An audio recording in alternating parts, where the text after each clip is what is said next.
Good morning. I know it's tough. It's morning and it's after the party day. Yeah. My name is Pedro Teixeira. I work in the kernel team, in the Windows team, the kernel team. And Windows 7 was my idea.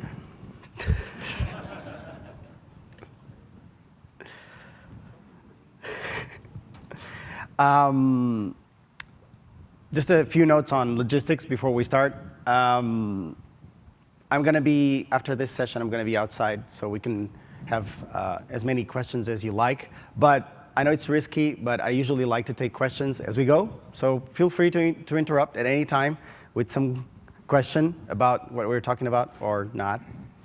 I have a lot of contents to talk about, so don't take me wrong if I try to speed up during, if we take too many questions. Today's session is about application development in scale-up systems. I know we could talk a lot about kernel development and driver development if you do want to talk about those subjects. Again, I'll be outside after this talk. We're going to talk about application development today. We're going to talk about what we did in the kernel, in the system, in the operating system generally, to enable more than 64 CPUs. We're going to talk a lot about NUMA in the process. Not that NUMA is a new thing. We supported NUMA specifically since Windows 2003 Server, but we've been enhancing support for it since. And there are actually new things, apart from the things we do under covers to make programs perform the best possible way on NUMA systems. We actually expose new APIs, and we're going to talk primarily on APIs today. The second half of the talk is going to be about user mode scheduling, which is also a new feature present in Windows 7/2008 R2. And I had a few advertisers for this feature in the previous talks of Visual Studio concurrent programming runtime. First of all, I want to tell you that, especially I mentioned NUMA. 64 CPUs is probably going to be only on data centers for a while. I mean, what, 5 years before it comes to the desktop? Maybe. I don't know. I don't like to do futurism stuff. But NUMA is everywhere. If you today buy like a big gamer top-of-the-end desktop, you're going to have NUMA in it. So a lot of what I'm going to talk today also applies to desktops, especially when I'm talking about NUMA. Today, I actually wanted to have a small box, like one of those, well, small as in compared to data center, the small machine that had smallest possible machine with NUMA, so I could pass the message that NUMA is everywhere. But unfortunately, I had a logistic problem with that machine. And HP, which I really thank you, and I thank you all, thank all people in Hewlett-Packard that are working currently at Microsoft every day. They said, oh, we cannot repair the small machine, but we can lend you a new one, a different one. It's yours for 2 weeks, but you have to return it once you're done with the presentation. And the reason why they want it back,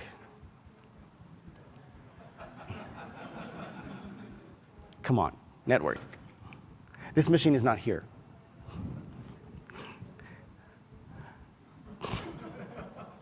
I wanted to do it dramatically because it has the maximum amount of logical CPUs that Windows 7/2008 R2 support today. Anyone cares to count? 256. Yeah, that's the machine I'm going to do a demo, so I went from the smallest possible to, well,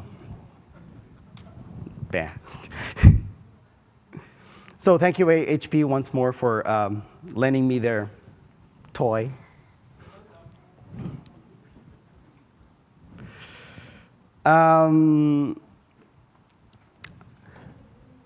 what I want to say, first and foremost, about 64 CPUs and more than 64 CPUs is that it is, first and foremost, an application compatibility problem. Of course, we had to do a lot of stuff.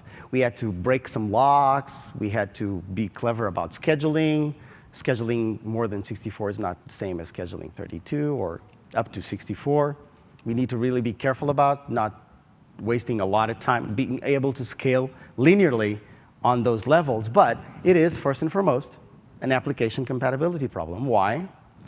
Because there was like one of the questions on the trivia about when first API.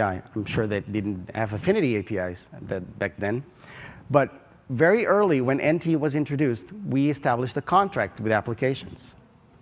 The CPUs are represented by a bit mask that has as the same bits as the native length of the CPU. You're in a 32-bit box. You have a bit mask of 32 bits. Each bit represents a CPU. When you set affinities, you do that. When you ask for what processors are present, you get that. If you're on a 64 box, it's 64 bits. Each bit has one processor. So we decided we didn't want to wait for the 128-bit CPU to support 128 CPUs, to support 128 CPUs in a box. So we had to solve the problem of a contract that we established. Well, how old is NT? I don't know. Well, the way we did this was, but the first thing we had to make sure is that we put an application that exists today and it uses Affinity or any kind of CPU management API, and it works on a machine with more than 64 cores without crashing horribly. And more, performing as best as possible for that machine. That was our first goal. And that means that all those APIs that return 64 bits, 1 bit per CPU, had to still work. The way we solved this was to create several 64 bits, each representing a CPU. And we made them grouped into, well, CPU groups. So if your application knows nothing about the new APIs that manage more than 64 cores, then you see 64. If it does, you can get the entire machine.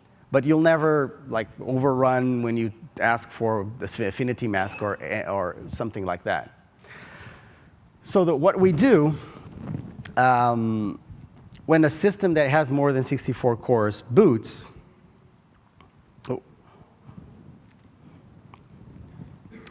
is that we create these CPU groups. And we put as many cores as possible into each group, so that applications that don't know nothing about more than 64 at least get a visibility of 64.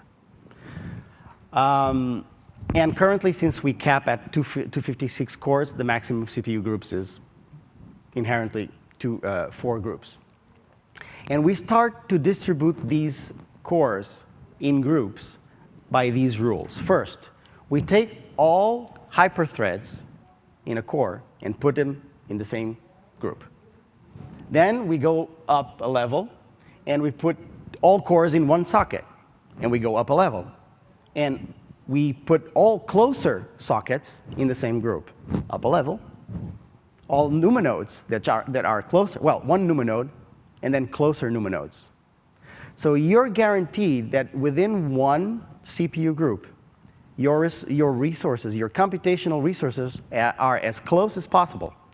You're not going to have one logical processor in group 0 that lives in Seattle and one in the same group a CPU that lives in New York. They're going to be either the same hyperthread or at most in the same NUMA node. Now, when we boot, besides the fact that we take the information that the hardware gives us, the ACPI and BIOS information, we actually perform some tests to determine the distances between nodes. So even though a hardware vendor may say, oh, we have 4 NUMA nodes and they're all close by the same amount, we actually test that to make sure that these distances are actually accurate.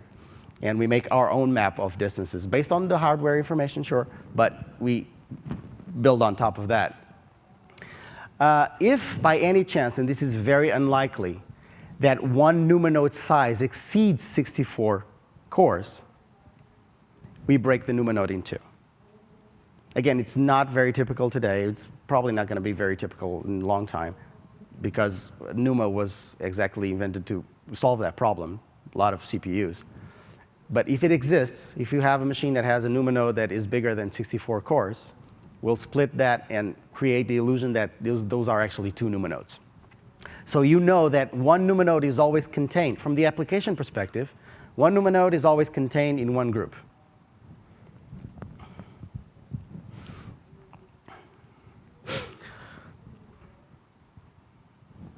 So here's the picture that we get on a machine like this. We have the hyperthreads here. I don't know which CPU has 4 hyperthreads in one core, but well, we have 4, potentially, hypothetically, 4 hyperthreads in one core, then all the cores in one socket. These go into a NUMA node, and then we group NUMA nodes until we fill 64. And that's it. By the way, more than 64 processor support is only on 64-bit platforms. We have not made groups available on x86 platforms today. And with this, I am going to show you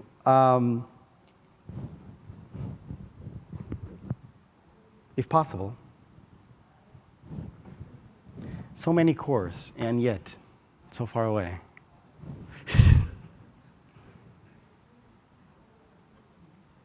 Stop using the network.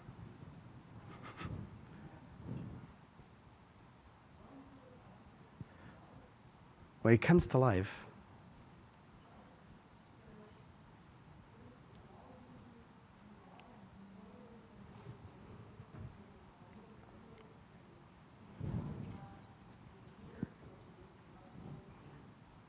come on. I'm sorry. Hello.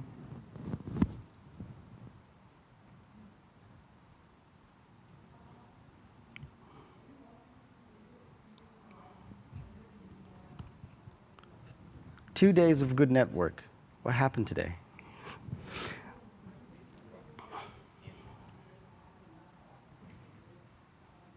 All right, I'm gonna move ahead. When I get back the network, I'll show what I was going to show previously. So from the CPU standpoint, we've seen how CPUs are packed inside of groups. What about processes and threads? What does it mean to them? Well, first of all, and this is the biggest rule, is that one thread lives only in one CPU group, which means that when you set an affinity of a thread, you can set it to as much as 64 cores for each thread. You cannot say this one thread can run in 128 cores. That is not allowed. You can say this thread can run in all cores inside of this CPU group. But you can have one process with 2 threads, each on different groups.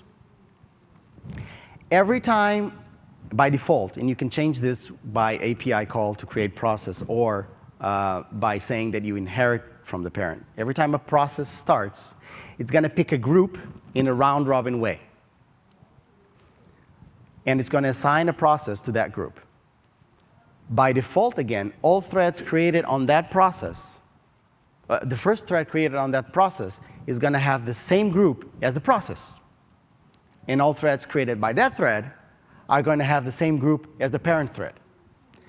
What this means is that all threads in a process that knows nothing about more than 64 processors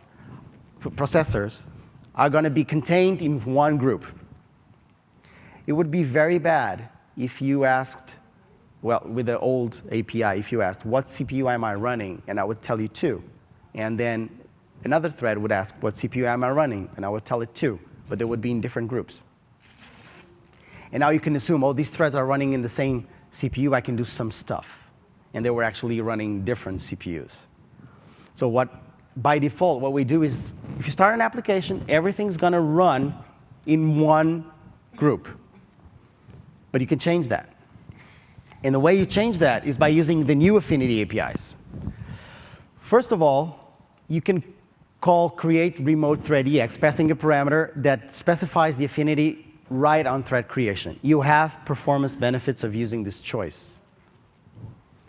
Or you can, as before, create a thread, and that thread then calls on itself, on another thread handle, set thread group affinity. And when you do this, you pass a group number and an affinity mask, the same size as before, 64 bits. So you can say run on that CPU on that group, or run on this set of CPUs on that group. Again, you can never say run on these plural core, groups.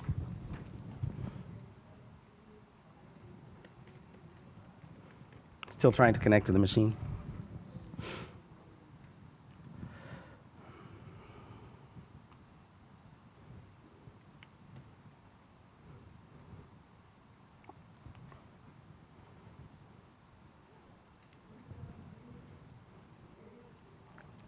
Yes.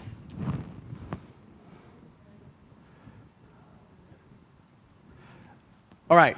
So I took one of the examples in MSDN.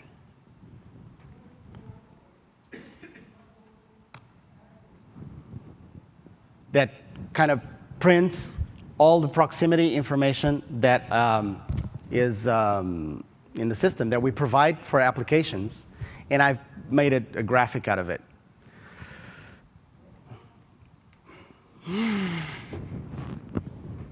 All right. So here we go. We have group 0, and I've tried to maximize the window, so I'll eventually be able to scroll it. On this machine, we have group 0, and within group 0, we have NUMA node 0. Another information that I get from the system topology is that these disks, these 3 physical disks, SCSI disks, are connected to a SCSI card, which is in group 0. This is going to be important. And then, as you can see, yes, thank you. On each NUMA node, we have several packages, which means a socket. And each package for this machine has 2 cores. And on this architecture, which is, by the way, a latest and greatest Titanium machine, we have instruction cache and data cache, level 1, 2, and 3 by socket. And then each of the by core, and each of these cores has 2 hyperthreads. So we get this all of this information. Wrong machine.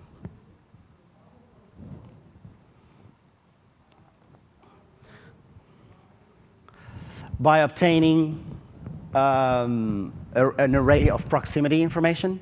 So every time you get an array of proximity information, you'll get relationship between cores, relationship between packages, relationship between NUMA nodes. Basically, you'll get a struct for all of these. You can create the map yourself. You can filter. If you're only interested in groups, you can filter and only get an array of group information or NUMA nodes or whatever not. I am not filtering, so I'm getting all the information, and I basically paint it on the screen. There is a great, I'm going to show the URL later. This code is actually available on MSDN, but in the form of text, so it prints out to the screen. I'm going to try to publish this to Codeplex, but I still don't know how, sorry. Thank you. All right, so what? No. What did I do? Why did I do it?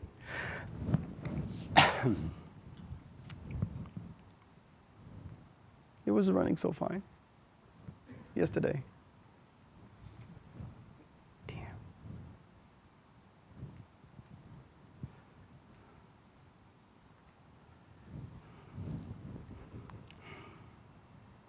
Sorry for this interruption.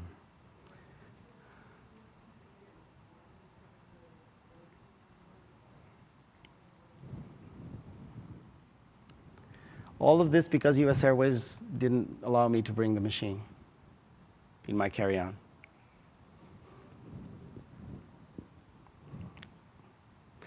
Right, I'm going to proceed a little bit. We're going to come back to this single group when I get an IP or something like that.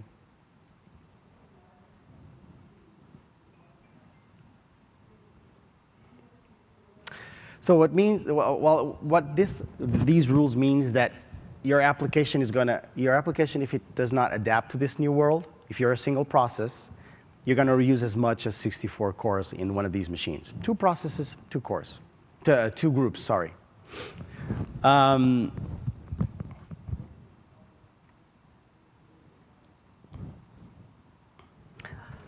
Another thing that we saw on that screen that I just showed you is that we provide a lot of system topology information. First thing we added, we already provided a lot of topology information before. These APIs are not new. What we extended is now we export the groups because they're a new construct. And another thing that is very important, and remember what I said in the beginning, NUMA nodes are everywhere. We are exposing device locality for NUMA nodes. Remember what I just showed you in group 0, those physical devices? You want to, if you want to reach optimal performance, you will want to handle those devices, access those devices from the correct NUMA node. And if I have a machine, I can actually demo. I don't.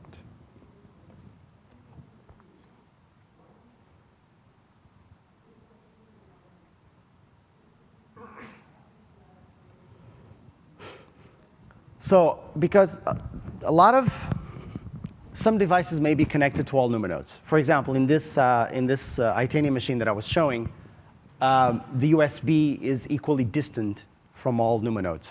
So if you're connecting a USB drive, it's going to be equally distant. But we saw that SCSI controller was actually present only on NUMA node 0, which means that all other nodes can still access the SCSI controller. They just have to do it through the interconnect bus between NUMA nodes. Now, the demo I was going to show you, there's a thing about me being here, isn't it?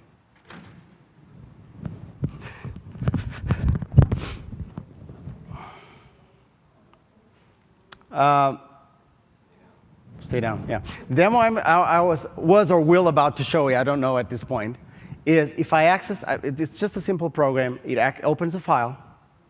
I choose which NUMA node I'm going to run.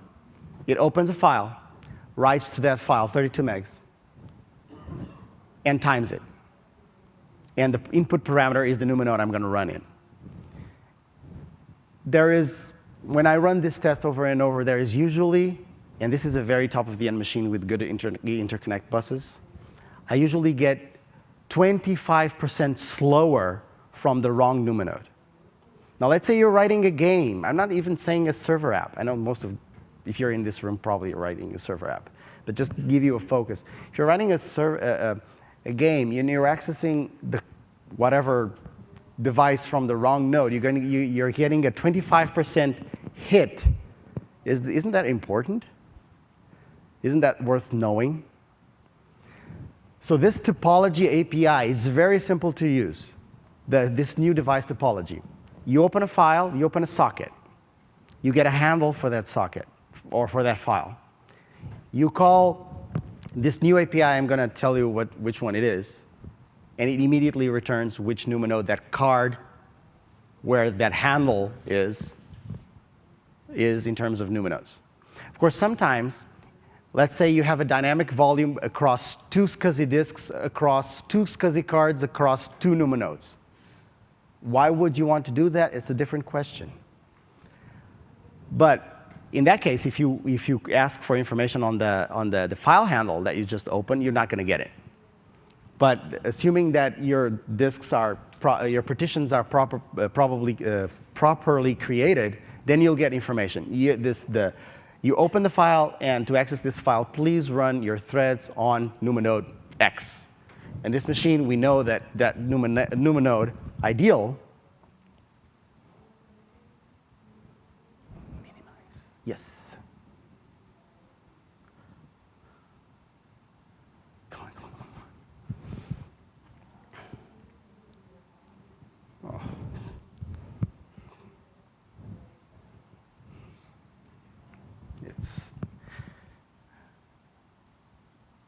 this one.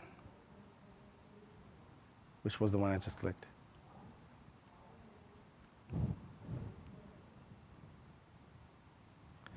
All right.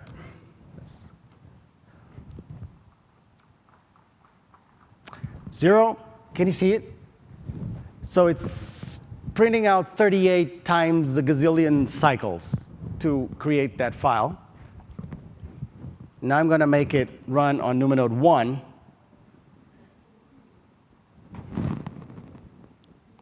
Suffering, pain.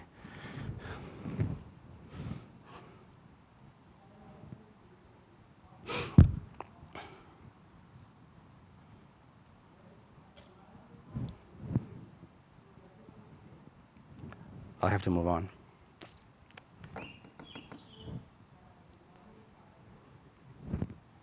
This was not the machine. I lost it again.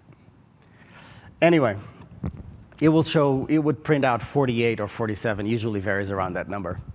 Another demo that I was going to show you is I have a process, simple process. You start it, it creates 256 threads. They spin. They just spin. You open that beautiful task manager I had the opportunity to show you, and you see that only a fourth of the CPUs are actually being used because this machine did nothing. This application did nothing. Then I would print, then I would press a key, and when I press the key, I would basically run in a for loop and affinitize each thread with a different CPU group. So thread 0 would go to any CPU of CPU group 0, and so on and so forth. And all of a sudden, when I press that, all CPUs are used. Basically telling you, well, legacy applications work. There's nothing wrong with them. They'll just, legacy as in, well, legacy applications will work. There's nothing wrong with them. But at maximum, they'll use one CPU group. If you just call Affinity to tell us, hey, I know about this. I'm not going to trip over just by running in more than one in one group. Then you are able to use the entire machine.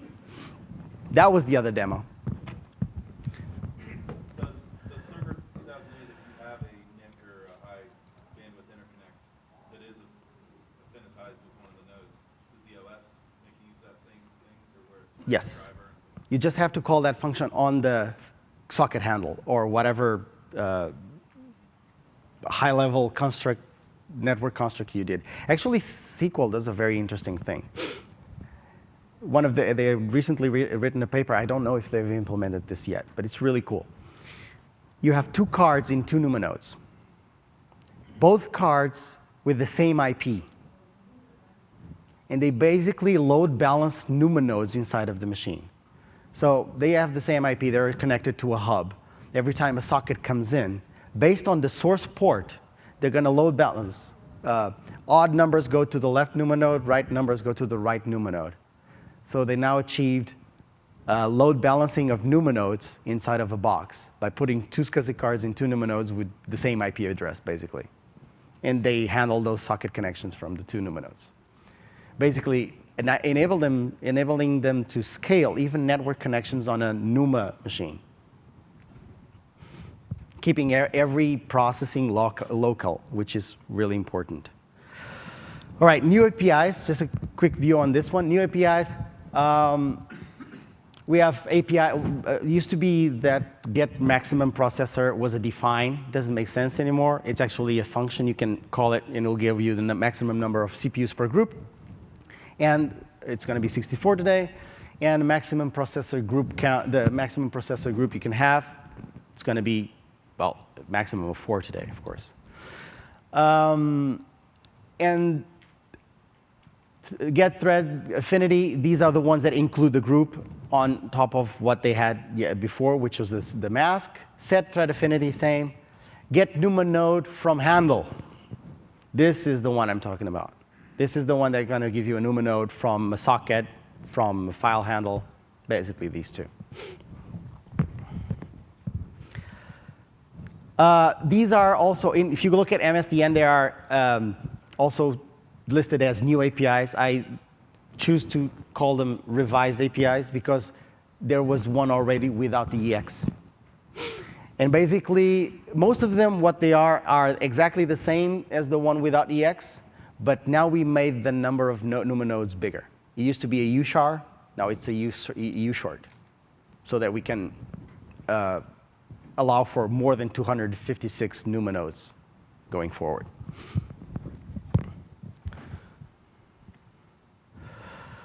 Right. I may still go back to the demos if everything goes well. And I'm sorry about that. Anyone has?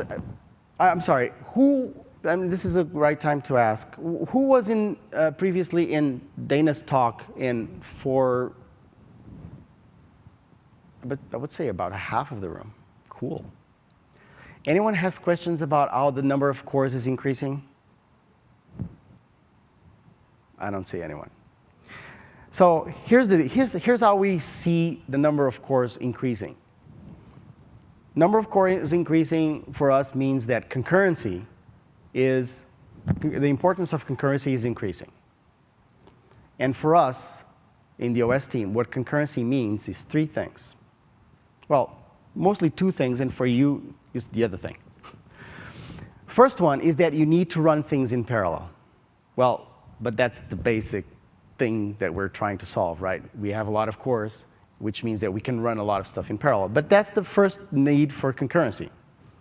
The second one is that applications need to be able to run things in parallel, which means that they probably need to decompose what they were doing before into smaller tasks that are potentially parallelizable. I mean, if your application today already creates a bunch of tasks, of independent tasks that can run in parallel, fine, you're going to be fine. But if today most applications will create a GUI thread and a worker thread and probably another worker thread, I mean, unless they get those tasks decomposed further, they cannot use 256 cores for that application. So that's number two. And these are the most important if you're writing an embarrassingly parallel application. With everything can run in parallel without communicating, without synchronizing. The third thing that I think is really important, well, one thing about this second one. If you're going to decompose your tasks into smaller tasks, they're going to be smaller. This is just what I wanted to point out, which means each one of them is going to potentially run for less time. They're going to be more, but they're going to run for less time. This is going to be important, I promise. And then the third one is, what if you're not writing an embarrassingly parallel program? What if you need to synchronize between work items? At a certain point, a work item needs to wait on something that another item produces. It could be data. It could be just a matter of ordering. What if they have interdependencies between them? And that's number three, which is, I believe, I usually call it coordination. And that includes what you would do today with events, with semaphores, critical regions, whatever not. So these three things, I believe, are concurrency. Now, if the coordination for threads, I think it's appropriate. The time it takes to perform coordination with the set of APIs that we support for the kernel, based on the time that you usually programmed on threads, was appropriate. But if you're starting to decompose your program into finer and finer and finer tasks, and you get to a point where a task takes, I don't know, 1,000 cycles, and you're going to take a call, which is, for example, set event, signal and wait event, and that call is going to take 2,600 cycles, then pretty much 2/3 of your application time are spent in the kernel. That's not, I mean, I don't know, probably not ideal. So that's why we decided to implement this thing called user mode scheduling. First thing we wanted to do on user mode scheduling was to enable people to write their own scheduler primitives all in user mode. Allow people to write their implementation of events, of semaphores, of critical regions, of read or write or lock in user mode without going into the kernel. allowing them to be more efficient at that, at least runtimes to do that. And we wanted to make sure that if one task happens to use a kernel synchronization primitive, like a Windows event or a Windows semaphore, these things are integrated together. The user schedule still gets a chance to decide about that thread's scheduling, no matter what it used, a kernel synchronization primitive or a user synchronization primitive. This was our #1 goal. We wanted to maximize this time in user mode. Okay, this was the #2. #1 was to maximize time in user mode. We wanted to achieve 100% Win32 API compatibility. This was another thing. I mean, I know that a lot of times UMS gets compared to fibers. I don't think they're comparable at all. Fibers allow you to switch between contexts, not between threads.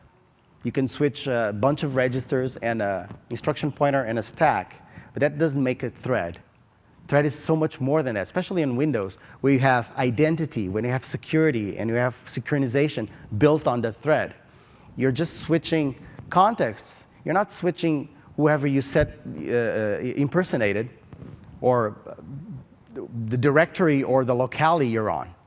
And the kernel knows nothing about that. So if a fiber blocks, for example, the kernel still sees that as one thread. All those fibers are just one thread. It's going to block the entire thread. You basically lost that core. So these are the reasons why I don't think they're comparable. So how do we allow for threads to be switched in user mode? So we're basically giving you the power to write your scheduler, so 100% in user mode. How do we enable this? How do we allow threads to be switched in user mode and still work when they go to the kernel? Well, we basically approached the problem very delicately with an axe. So here's threads, traditional. They're just a chunk. In the kernel, they have a stack. In the user, they have a stack. They have a set of registers that goes up and down as they're executing. There is a chunk of internal information in the kernel that describes the thread, like security attributes and affinity. There's another chunk of information in the user that describes other stuff that you use, like thread local storage, user stack boundaries. And every time we switch these threads, they switch atomically. They go into the kernel because you called, I don't know, wait for single object. And the pointer that points to the user part and the kernel part switch at the same time. And so do the registers from one thread and the other. So these are, and here comes the axe. Did it come? Yeah. We basically split these threads in two. We have a user part and a kernel part. And we basically implemented functionality that allows these to be switched in separate. Or if you want to use another expression, lazily switched. So when you're in user mode, we allow you to switch back and forth the user part. If you're in user mode, the information that is in the kernel is not important. You're not there. So you switch user part back and forth, which means that you're switching the registers, yes, the stack, yes, and also all the meta information, user meta information that describes that thread. So if you call any user mode API, you're pretty much in the same place. You're a real thread. If you go into the kernel, well, then we basically told a lie, right? When you go into the kernel, we have to make things right. So if we go into the kernel, we then make, at that point, the threads match. And then you continue to execute. So yes, there is a hiccup when you go into the kernel. We have to perform a thread switch at that point. But again, when you enter the kernel, we switch them back, which means that whatever information that is in the kernel that refers to that thread is correct again, like your identity, your affinity, your priority.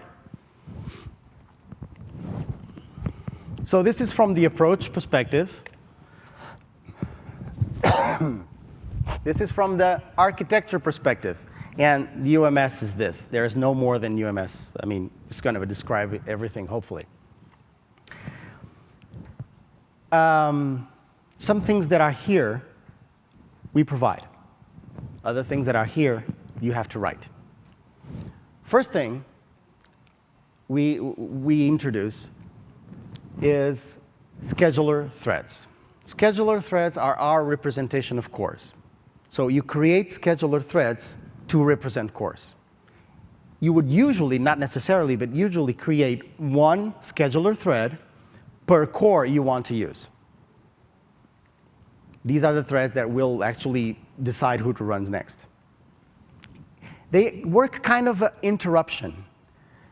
When you create a scheduler thread, you pass in a pointer to a function, which is a callback. Every time the user scheduler is called to action, activated, if you will. I don't like to use the word activated. Every company that used the kernel activation paradigm went out of business. So every time the kernel scheduler is executed, it's going to start from the top of that callback and give you information about what happened. You will decide what to do next and execute the worker thread. And these worker threads are what in the user mode scheduler world are threads. Both of them are, from the kernel perspective, full threads. So you're not saving memory. You're just saving cycles in this, potentially. So you started your application. You have 2 cores, and you created 2 scheduler threads. They start, when you create them, they start at the top of the scheduler procedure that you passed in. And one of the parameters there is, why were you called? And the first time they're going to be called is, congratulations, you're born. You were created. When you create worker threads, since worker threads can only run when you decide, they don't actually run. They're going to be pushed by the kernel into this mailbox that we provide from the kernel to the user, the UMS completion list. So in this case, I created 4 worker threads. They did not run. They simply popped into this UMS completion list. And they're there. First thing, and this basically introduces all parts of the UMS. On top right, scheduler ready list. This is your construct. Everyone can write a scheduler as well as they want, but this is a hypothetical ready list, a list of ready threads, user threads, that you implement on your own scheduler. So it's your thing. We know nothing about it. First thing a scheduler should do when it executes, always should pop those worker threads from the UMS completion list and put them into the ready list. Every time it should do that. That's the first thing. And then it should go ahead and execute the logic behind the scheduler. In this case, I'm just implementing a very simple scheduler, and what I'm going to do is each of these scheduler threads is going to pop an item out of the ready list. I'm assuming absolutely no priority information in here. And it's going to execute those. When a scheduler calls execute UMS thread on a worker thread, the context of the scheduler is lost forever. As I said, these work as a callback, right? So it starts from the beginning, knows nothing about the past. Only thing it knows is whatever you have in global variables or thread local storage, which you are free to use, or the parameters that we pass in. You go ahead to your data structures, you decide who to run next, you execute it, all that is destroyed. It works as an interrupt, basically. All right, now you're running. Now, the first thing that could happen, I'm going to try to cover all possible cycles here, but the first thing that could happen is that this thread could yield. Yield, for me, everyone could have a different opinion. Dana has his own, possibly. Yield, for me, is the single most important function of UMS. because it's on top of yield that you are going to implement your own synchronization primitives. Let's say that this worker thread called my library wait.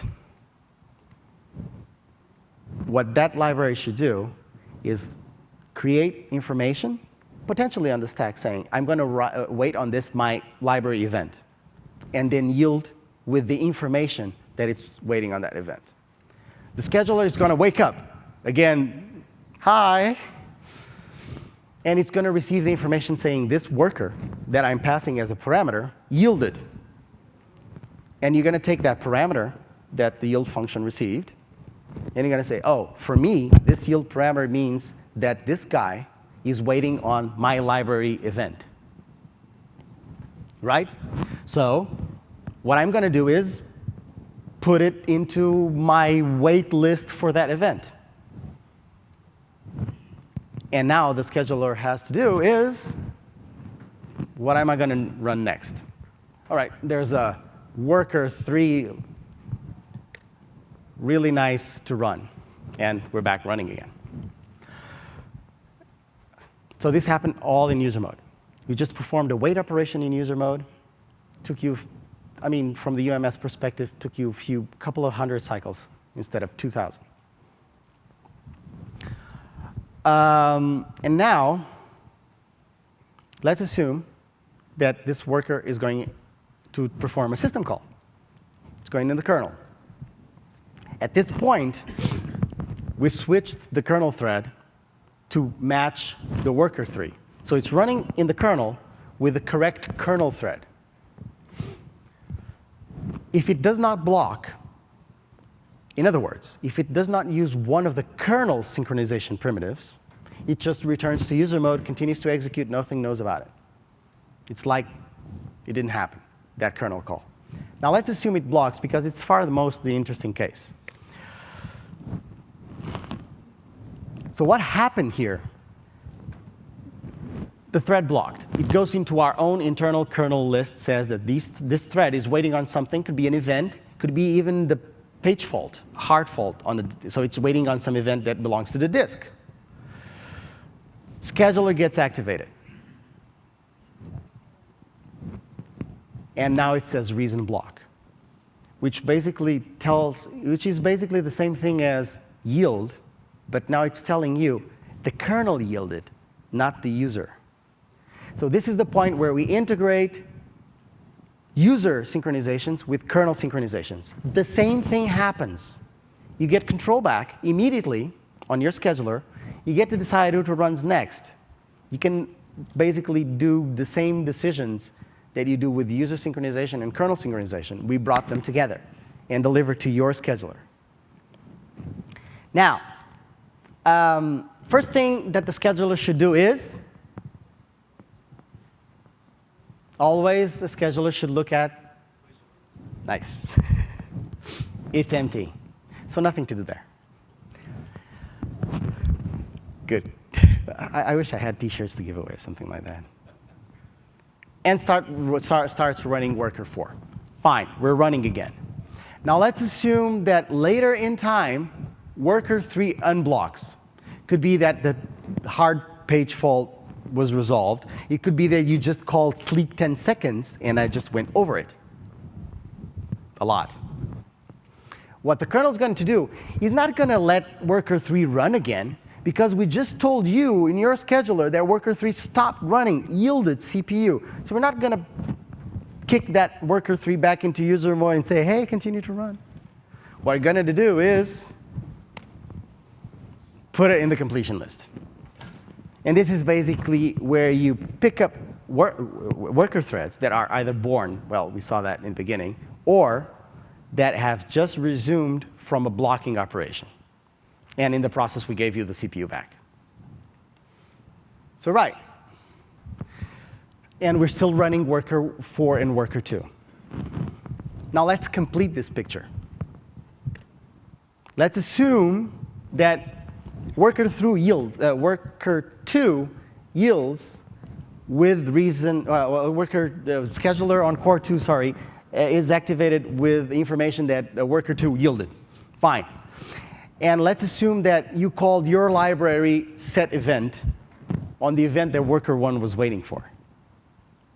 So this is where you resolve the rest, right? What you have to do on the schedule right now is at least put worker 1 on the ready list. If you decide, you can actually put worker 1 on the execution list right away, execute it right away, and put worker 2 instead on the ready list. You can decide that. What is more important to you? Do you have information to make that decision? But basically, right now, you know that you have 2 ready threads. You've implemented your set event or release lock 100% in user mode. What should a scheduler do when it wakes up? First thing.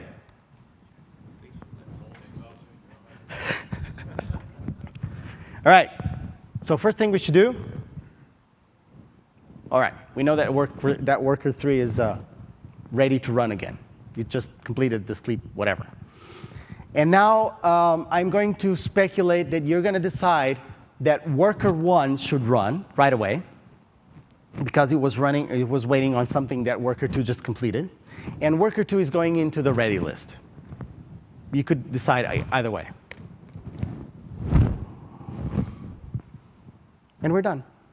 We're back on the first picture, basically. You're running 2 worker threads. So what did we see? Integration between kernel and user synchronization primitives. The tools that you need to create your own worker synchronization primitives in user mode. We didn't build it for you. Visual Studio, the Concert built it for you. And that's it. Any questions on this process? It basically covers everything. Let's say that the user mode scheduling had a pretty big quantum. Like any given work thing might take 5 seconds before you took something off the UMS completion list. Is that putting any burden on the system or the kernel? Not really. Making a big deal about getting it out of there. You don't have to. Actually, I said the first thing it should do, you don't have to. It's not any burden. That list is maintained in user mode. And the fact that one item is on that list allocates absolutely not a single 1 byte more than out of it. And if you're already using your cores, your entire set of cores, then you're not losing anything.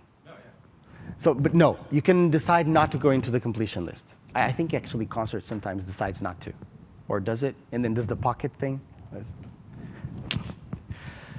the scheduler do if it doesn't have any work in the ready list? Oh, very good question. The function that, you can do 2 things. The function that pops things out of the completion list, and there's a note here, pop all. We only provide pop all. The order of these things doesn't matter anyway. And we solve a lot of performance problems by doing pop all. Allows you to pass a timeout parameter. If you put infinity and beyond, you'll wait. Another thing that we provide is that if you don't want to ever use that function in a blocking way, we give you another API that gives you an event. Let's suppose you want to wait multiple. So you call that API, you get the event that matches the completion list, you wait on it multiple, and when it triggers, it means that something was pushed in the completion list. Now, another thread could steal it. Doesn't mean you're going to pop anything, but you're going to have that event. Important thing that I forgot before I go into your question. You can have as many completion lists as you like. I totally forgot to say this. You can have one and associate all your schedulers to that one completion list. Or you can have one completion list per scheduler, or anything in between. You can have one completion list per NUMA node. So when you create a scheduler thread, you decide which completion list will items that got scheduled by that thread will pop up into. Basically it. So you never return from this function? You never. Oh, when you return from that function. Oh, I told you a lie. These threads. This is a very good point. This is like the best thing. These threads are actually not created. They're converted. You create a new thread, and then you convert. You call this function that is called enter UMS scheduling mode. If you return from a scheduler function, you stop being a scheduler. You're back in a normal thread. You return to the point you were. So, but basically, while you're working normally, you never return. You're in there forever. Another thing, if you're inside of a try except finally, and you call execute your MS thread, finally does not run. Everything poof. How does the UMS learn about the passage of time, say, on implements of kind of quantum system? Is that another kind of application? Not really. You have to do it yourself, at least for now. I mean, you can use timers, you can use the tick count, the CPU tick count. But I mean, the tools are there. We haven't implemented nothing yet. Just one thing, this is V1. We wanted to provide the less API possible that could be useful, but that wouldn't compromise our future here. Hopefully, we'll get a lot of feedback from you guys. We did already from Visual Studio, but we wanted a lot of feedback from you guys if you ever plan on writing a scheduler, and I'll try to dissuade you from that in a minute. So when the blocked worker thread pops up at the UMS completion list, if the work that worker was doing is more important than the things currently running in the cores, is there a way for the scheduler to preempt things running in the cores? We don't support preemption at the moment. So if a worker thread is running in the core and it's not page faulting, it's not waiting, it's going to run. Just run. Of course, I told you something that you should not rely on. Well, you can rely on, but you should not use it pervasively. If I told you that when a thread blocks, it goes into the completion lit and stops running, you just have to make the thread block. Suspend thread? It is very heavy. Don't use this pervasively. I guess you could have another A monitor. So I wouldn't call this preemption. I would call this watchdog. We don't have support for preemption yet, at least. We don't have support for preemption. We do allow you to do watchdog type of things by calling suspend thread. Try not to use this as your preemption method because it's too heavy. Please. I'm going left to right. Is that okay? Like. Application termination, do these threads always exit gracefully? Yes. You can kill them. You can suspend them. You can get context. You can set context. You can resume them. What if you don't do anything and the application terminates? Everything dies. I mean, these threads can actually die without the need of the scheduler if they're terminated. If they're running, so if a thread is running, we actually can kill it. If it is not running, we can actually kill it. Even if it's in a spin loop. So you can actually just hit the cross button on your application and everything goes away. Should do that, but yeah. Control-C works. It took us a lot of time to make Control-C work. Sorry, I'll go back to you. Okay. So how does this interact with, the kernel preemption? Let's say you have multiple processes on your machine. One expires for your scheduler thread, and another process gets to run. Now we come back to the process with user mode scheduling. Do we invoke the scheduler callback in, or do we pick up running wherever we left off? Quantum in doesn't count. It's not, for us, it's not a blocking event. So if you're over schedule and Outlook decided to run on top of you, when you run back again, nothing happens. Unless Outlook took the page that you were using and you're now page faulting, and then in that case, yes. But I mean, this occurs between this bubble, it's your OS, but from outside, it's just normal NT threads. They're going to have quantum, they're going to expire, they're going to be replaced by other threads in potentially the same process, potentially other processes. Do I get any of the NUMA magic just by recompiling in Visual Studio 2010, or do I have to do code changes? So we get some. So the answer there is that we wanted to support all of your APIs, but we didn't support all of the APIs in the first release. We affinitized to the NUMA node, and that's kind of where we're at. We need to get all the rest of that wonderful information you've given us. And Like hyper-threaded handle file handles. Hyper-threaded stuff, and that came in bluntly too late for us to change, to support it for, Could you hear? for Win7. So it's always the point of view, the recompile in 2010, then my app gets spread out over all nodes. And Well, if you're using Concert, not just Threads, right? So there's two different issues here. If you're using Threads, Nothing happens. it's just like it was. Yes. If you're using Concert to do that, which is actually fairly easy, you just create a schedule group and you say, just, schedule that function and here's the data, just like create thread. It's going to try to spread things out as evenly as it can. And then you have finer grained control because you can create schedulers, you can create scheduler groups, and we're going to do as best we can to affinitize per numino. And in the future, hopefully, more. Logical processors and whatever not. Right. You've been waiting so long, I'm sorry. So it might be a silly question, but if you've got multiple threads running at the same time, potentially, do you things like your scheduler regulator needs to be thread safe?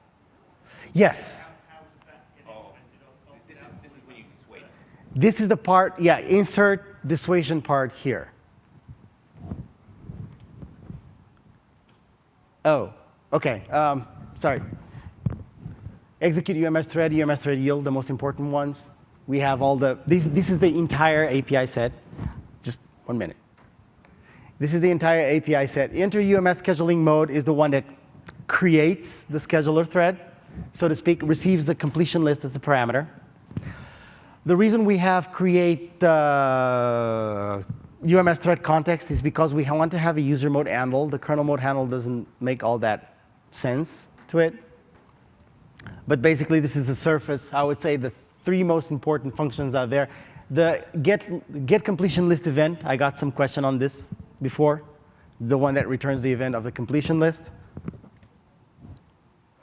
All right. If you do not have any need to write your own scheduler, don't. It is hard. It's like, I mean, it's no easier than writing a kernel scheduler. It is hard. If all you want to do is do everything that I described so far, use user mode primitives to synchronize between threads, between work items that are very small, use Concert. I would expect 3 people to write, types of people write their own scheduler. First, you're writing a runtime that competes with Concert. Sorry. Second, your application has much more information about what thread should run next than what the Concert Surface API can provide. I don't know, hardly, but potentially.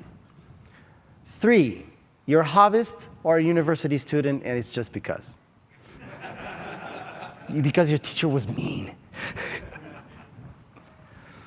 No locks. This is the first thing that everyone trips in when they're writing a scheduler. No locks can be shared between worker threads and scheduler threads. It's easy. You take a lock in the worker thread. That thread page faults. You get back on the schedule. You try to acquire a lock. You're deadlocked. It is that simple.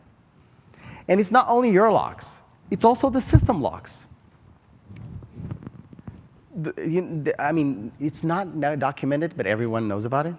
There's a lock called the loader lock, which is taken every time we load a DLL. Now try to load a DLL on a worker thread, which you can, and page fault in the middle of that, which could happen, and now try to load a DLL in the scheduler thread. Try to allocate from heap, from the same heap.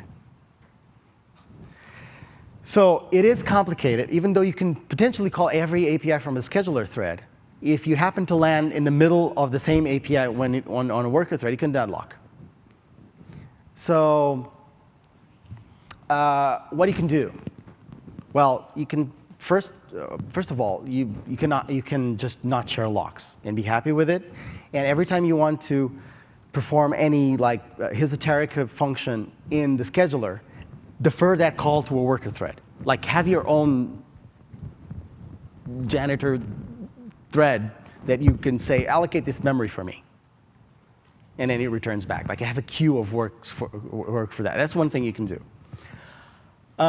This is really hard to write events, for example, or user mode events, because first solution, you always yield, like I demonstrated here, you always yield to the scheduler. That's pretty easy.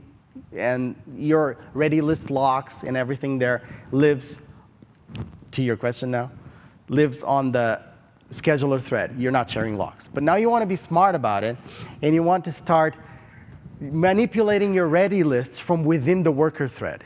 Like your set event actually works in the worker instead of yielding and then executing.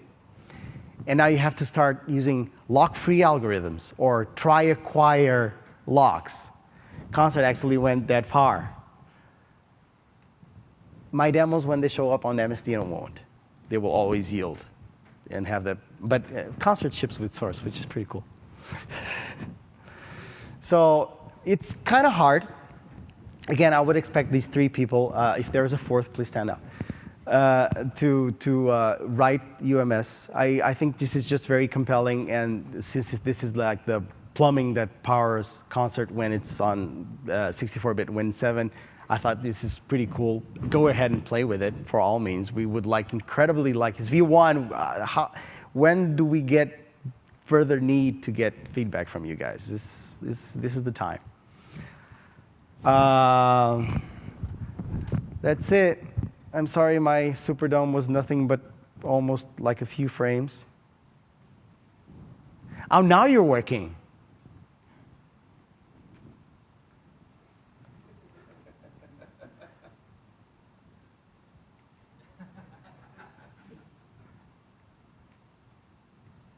Yeah, and it's actually working good. So I can run the other guys, 48 cycles. Here you go. Group affinity, I can show you that I'm only using group number 2. See there? I started an application that creates 256 threads, and I did nothing about the affinity. And now I'm going to click. Sorry about that. And I'm going to click, and every thread is going to call set affinity and go to a different group. Affinitizing all. What a beautiful sight. I am using, I don't know how many thousands of dollars machine to do absolutely nothing. Thanks a lot, guys.